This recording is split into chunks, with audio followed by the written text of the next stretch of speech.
All right, a special welcome. Thank you so much once again, FMF, the finest premium Ceylon tea, for the sponsorship. We have another episode, and today we have Dr. Krupali Tappoo, who is the director of Sanjeevani Hospital, Children's Sanjeevani Hospital. And despite her heavy schedule, we managed to pull her out of one of those schedules to be with us and, of course, brief us and talk to us about things happening right now. Welcome, madam. Thank you. Thank you for taking time. Thank you for the invitation. It's always nice to be here and, talk to you and your team. I felt good because at the end of the day, while we are doing a lot of other things, in between we have some very sort of alarming stats, and the numbers that it's a milestone achievement as far as the hospital is concerned. You want to reflect something on that, the stats that you have? Sure. So on Saturday, the Sanjeevani Children's Hospital completed 400 surgeries. 400 surgeries in total? In total, which is definitely a milestone. It's a great achievement because in the earlier times, Satya, hardly any children would get surgery in a year. Yeah, so it's quite incredible. And in fact, surgeries are still continuing at the hospital right now. We have a team from Europe. It's a mixed team. The surgical team from Europe, some anaesthetists from India, and a lot of the ICU nurses come from Australia. And they're working incredibly hard. We have a lot of young babies who are in the hospital, and they require a lot of care, especially when they're having open heart surgery. Exactly. The team are doing a fantastic job. What's it feel like when you look at that achievement, when you look at the milestone numbers? I mean, just think those kids, if that kind of service was not provided, what would have happened? Well, Satya, the reality is a lot of these children would have lost their lives. They would have had no hope. No hope. But because they had this opportunity, because we have a hospital now here in Fiji. Which doesn't have a cash counter. Yes, there's no billing counter. So no parent has to worry that they cannot afford it. Earlier, they might have to go to New Zealand costing over $100,000, but now it's absolutely free of cost. And children from Fiji, of course, and the surrounding Pacific Islands, 8 Pacific Islands, are also, they all come here. They all come here and they have their surgeries and they go home. So it's really an incredible achievement, and I think it's really more about every child and every family that's received hope, that has faith in humanity, that there is still goodness out there and that their children have been saved because... and this is the 3rd year of operation, right? Yes. If I'm correct. Yes. That hospital, and it has received that kind of overwhelming cases. You must have spoken to lots of parents after the operation. What was their sort of like feeling, and what was that? Just tell us a little bit about it. I think the feeling there is tears of joy. Tears of joy. There's relief. That's how you describe. Yes, there's tears of joy. There's relief. There's such... I'm getting goosebumps now. Yes, there's such gratitude that, my child is now better. And even when we do follow-ups few months down, few weeks, few months down the track, they tell us my child is running, playing, can feed without, with babies feeling breathless. My child is not blue anymore. So the changes, Satya, are so visible with some of these children who are breathless, who are tired, who are blue, who are having lots of chest infections, who are in and out of hospital. All of that changes. So what's the procedure like? I mean, if parent or whoever comes to you and says, this is the problem my child is facing, what are the different procedural things? Just explain it in detail. Sure. So if a parent comes directly to our screening center, for example, and is worried that their child has some symptoms. But do you get a referral from the other hospital? We do. We get referrals from throughout Fiji. We get referrals from the Pacific Islands as well. All the pediatricians and all the doctors in Fiji are very aware that if there are any children who have issues with heart disease, mostly congenital or sometimes even rheumatic, they refer them to us. The process is that these children will have screening, an echo, a scan done of their heart. And what then happens is there's a clinical discussion. So we have visiting teams that come. Obviously, pediatricians will see the children. How often these teams come in? Every second month. So we have at least 6 visiting teams a year. Right. And in between, we are doing. Are they sponsored or? So they volunteer their time, but there are a lot of costs associated with. Of course. Bringing them through the airfares, their travel, accommodation, meals, of course the medications, consumables. So it's a big exercise. However, we do have a partnership with the Pacifica Medical Association group. They're funded by the Ministry of Foreign Affairs and Trade New Zealand. And we were lucky that this year we had one mission that they helped support. And in October there will be another mission. But with many of the other missions, as a hospital, we have to provide all of these. So once they come, they go through all the process.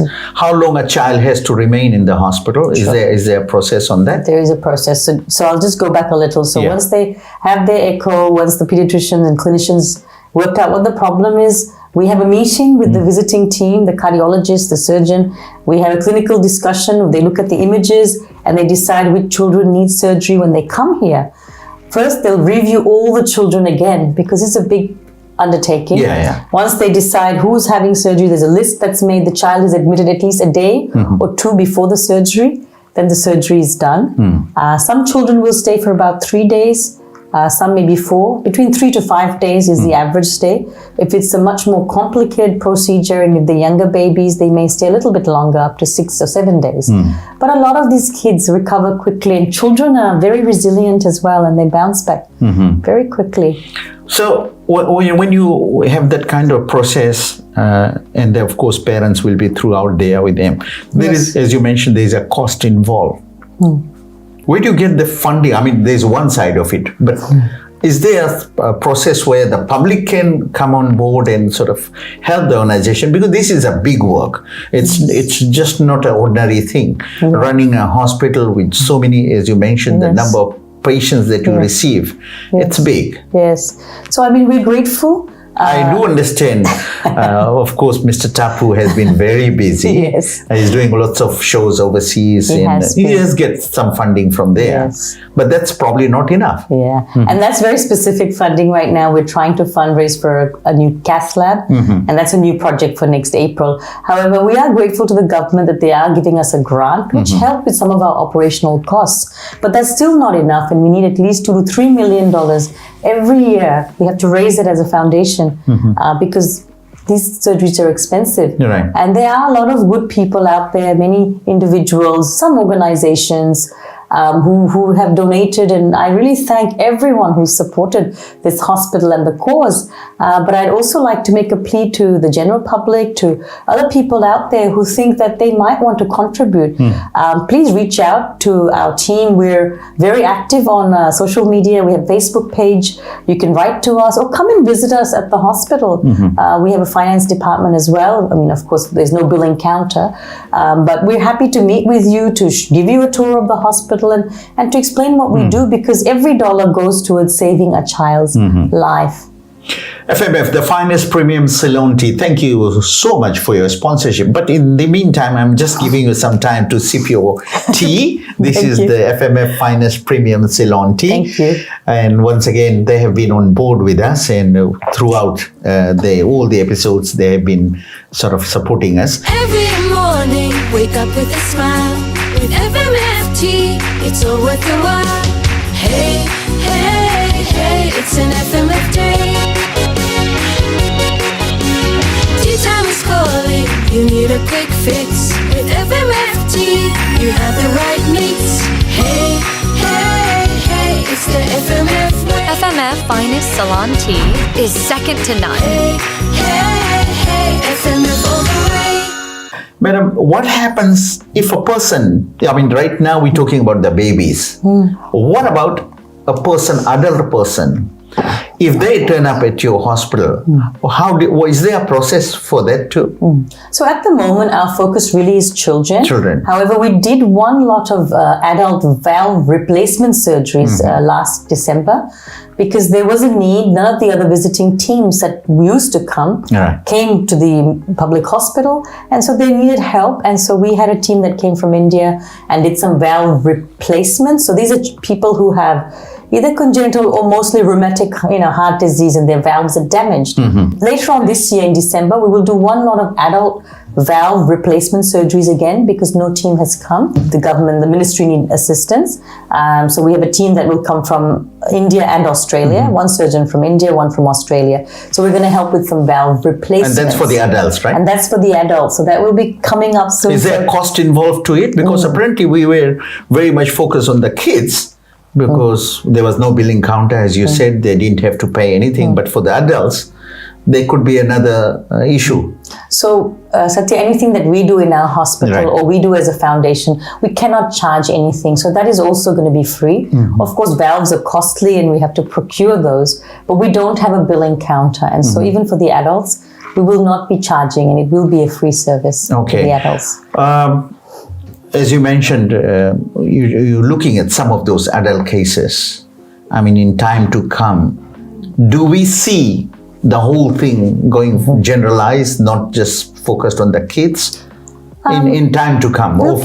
Sure, in time to come, if we can help more adults, open heart surgery, we will see, and we'll continue to assess the situation as we go along. Once we have a cath lab, and if there's a need to help more adults, with the angiograms and angioplasties, we'll certainly consider, but of course we need more funding, we need more support as well. So I think it'll be a journey, and I'm sure that we'll do our best to do as much as we can for the children, of course, because that is our biggest focus, but we will also try and do what we can for the adults, because many of them are suffering in this country, and we do feel deeply for them as well. And was there any weird case that popped up? It was not to do with the heart, but it was something that was bothering the person or whoever it was, but they figure out it could be heart. That often happens, Satya, because there are many times when sometimes the parents think that, my child just has asthma because they're short of breath and they're being treated for asthma. They're being given inhalers for asthma, but it's not getting better, and eventually they end up coming to us and, and they have a heart scan and we say, well, this child has a lesion, a hole in the heart, and that was what was causing the symptoms. And so I think for parents and for caregivers, it's good to... You have to know the symptoms, right? Yes, they have to be aware. So if your child is short of breath, having chest pain, they're getting tired very easily, having frequent chest infections, or if they're a baby, they're looking blue when they're feeding, they're getting all sweaty, they're not able to feed well. Some of the mothers would know, right? Yeah, some of those are symptoms, and sometimes some children and babies will have no symptoms, but they may have some symptoms as they grow older. And there are some children who are teenagers or young adults who suddenly drop dead. Some of those may have a heart defect and have never known. So I think our screening center is there, just next to our hospital. We have the Sanjeevani Children's Heart Screening Center. It's free. And the process is very simple. It's just a small amount of gel that goes on a probe. It takes a few minutes and you know whether your child's heart is okay or not. I urge parents to come forward. Yeah, come forward. So now that you have achieved that, I'm talking about the milestone, managed to do all those operational things with 400 plus, right? Yes, we're at 406 and I believe we'll have more surgeries today, so those numbers will increase. So that's a big achievement as far as the organization is concerned, Sanjeevani Hospital is concerned, your personal contribution is concerned. What's next? What's next? Before you go into that, answering that what's next, is there a process after the operation when they go back to their community? Do they come for checkups or anything like that? They do. They do? That's still an important part, the first few months at least. It's really important. And even annual visits, just to make sure that they're going well. Because most of these children are going to be fine. But as they grow up, some of the dynamics will change. And so there's another version that's called the grown-up congenital heart disease. And so these babies who are, children, as they grow and become adults, most of them are going to be absolutely fine, but some of them may have some issues. And like any other adult person, they still need to be screened for diabetes, blood pressure issues, making sure that people have to do some lifestyle things generally, eating healthy, exercising. I think it's all and it's all linked to it, right? It's all linked, and so much of it is about, Are there people sort of like do care about the lifestyle or the eating habits, or when we try and educate them, this is, you have to look at your food intake and all those things. Do people take it seriously? Sometimes they do, but many times people don't, because behavior change is difficult. But I think that is the need of the hour in our country, in our community, that we all need to really think about what we're eating. Alcohol, smoking, the food that we consume, because we have a very high, in Fiji, in the Pacific, very sugary, fatty, oily diet. I met one person and I said, you got to change your lifestyle. You got to look after yourself, look after what you eat and all those things.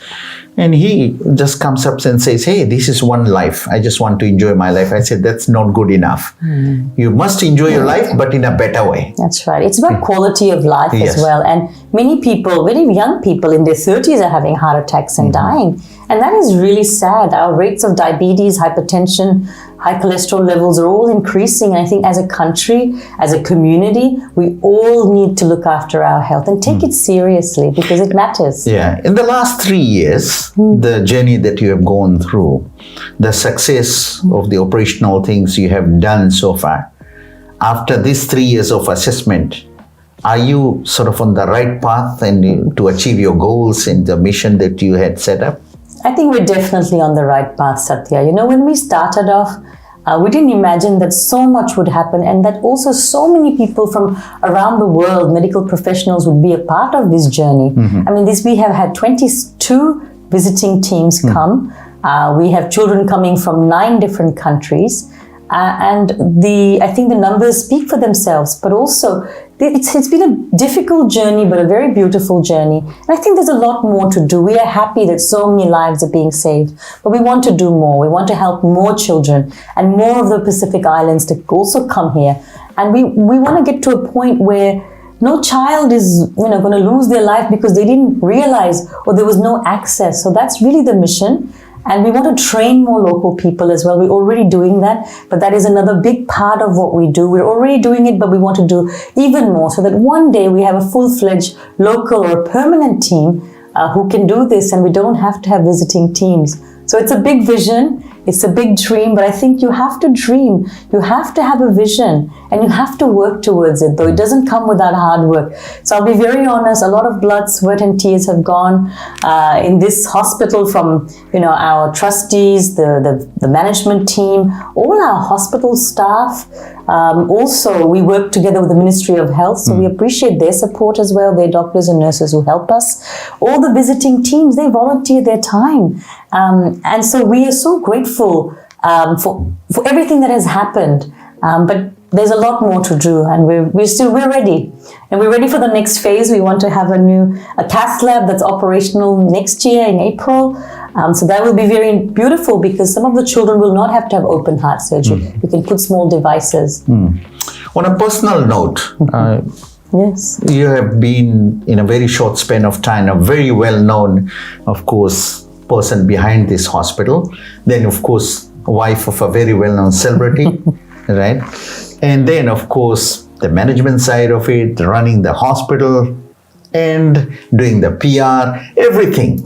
How does that feel? I think I feel very grateful to have had these opportunities. And in fact, it's been a wonderful journey. I'm a doctor, I'm a family physician, I'm not a media person, but I think along the way I learned that there were things that were necessary. We had to spread, people needed to know what we were doing. And so I sort of got thrown into this role, to be very honest. But I think it's been wonderful to be able to do so many things to manage the hospital. I also have a private practice, so I still see my patients in the clinic. I do some teaching at the Fiji National University. My God. So many caps. In family medicine. So I have 3 different hats. Of course, I have 2 beautiful daughters as well. To be honest, all to manage? All to manage. So it's been 9 years since I returned back from Australia to Fiji, and all I can say is that I'm very grateful for all of these opportunities, and I'm very humbled. And I think that's very important, because I think we have to be grounded. Our principle really is, love all, serve all. And I think ego is not a good thing. So I really do my best, and I'm grateful to all the people who support me as well, and my team that work very hard with me. Big congratulations from my part, from my team, of course, and wishing you all the best for all those things that you have planned in place. It is indeed a pleasure to have you in my show, and after watching this episode, there will be lots of comments coming your way. Thank you. And I'm quite sure they will be well briefed. But at the same time, my special regards to Sumit for his contribution. He has been amazing guy, and please pass my regards to him. Once again, thank you so much for coming. Thank you for the invitation. Thank you.